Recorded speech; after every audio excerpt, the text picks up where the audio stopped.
Hi everyone, Avery here again. Thanks for joining me today as we talk about the myths to do with co-sleeping. Now, a lot of people frown at co-sleeping in our society, and so we just want to understand what it is and what it isn't. So, as I discussed in my video on attachment parenting, attachment is meeting your child's needs 24 hours a day. So that includes in the nighttime too. A lot of other societies really have this down pat. Here in North America, we have some pretty scary trends towards leaving our children alone as little as brand new babies, more of the day than we don't. And that's alarming because as human infants, we actually rely on a grown adult for survival. And so when we don't have that, we are put into a state of distress. Now, there are other countries that are known as peaceful nations. Now, they may be less wealthy than our countries. However, they have the most peaceful people and the highest joy quotients in the world. And in those cultures, they leave their children alone, their babies, their infants and toddlers. They leave them alone 0% of the time. They are with a loving, attentive caregiver 100% of the time, primarily the mother. But again, as we've discussed in some of my other videos, it does not need to be the mother, it just needs to be a primary attachment figure.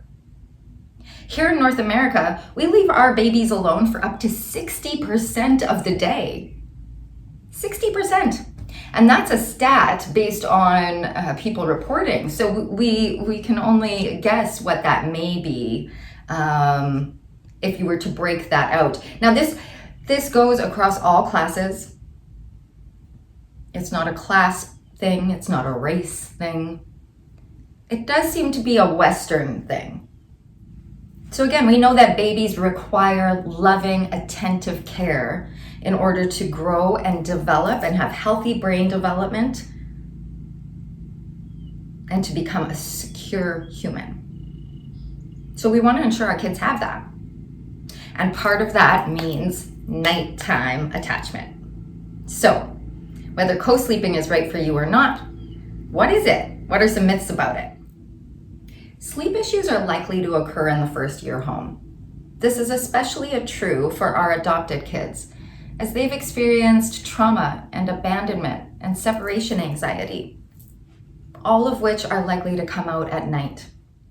Now with our kids, there should be no sleep training. Our children need to know that we are there to respond to their needs 24 hours a day. There should be no crying it out. We need to respond to our child's cries 24 hours a day. So, what are the 3 biggest myths around co-sleeping? All right, so myth number 1, that co-sleeping is unsafe.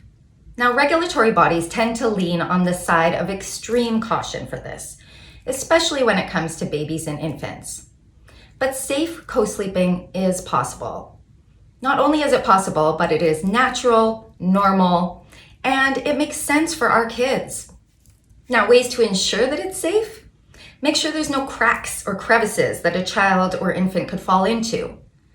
Make sure that you reduce the number of blankets and pillows on your bed so that there aren't extra suffocation threats. And make sure that you as parents are not intoxicated when sleeping directly with your children.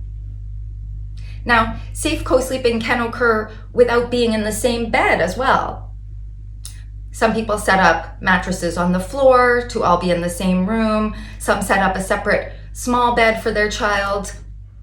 As with everything, do what works best for you, your child, and your family. All right, and myth number 2, that you're not gonna have any more sex. Well, let me tell you, bringing home children changes your sex life anyways. And so co-sleeping is just another element of parenting, and it may just mean that you need to get creative with where you have sex. Get creative, find fun ways. either to engage with your partner or to engage with yourself. Yes, it's true. We still need to engage with ourselves, with our partners, and make sure that we have a healthy sex life because it's good for our bodies and for our brains. So keep it a priority, but just know that it's going to change, and that is okay. All right, and finally, myth number 3, that children need to be able to put themselves to sleep, that they need to know how to put themselves to sleep. Now, this independence is a completely Western construct. We need to have healthy dependence before we can have independence.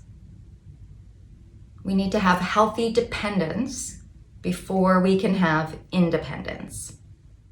However long that takes for our particular child. I know that my kids will get there, and they'll get there when they're ready. I'm prepared to provide them with a safe environment and wait it out until that time. Now, of course, none of this is said to shame anyone that did sleep train their children or need to because of societal expectations or job requirements. These are part of our Western society. It is simply to give another option and to ensure that you are informed with the choices that you make. So again, thank you so much for being here. If you found value in today, please remember to like and subscribe. I appreciate it and you so very much. Thank you for being here.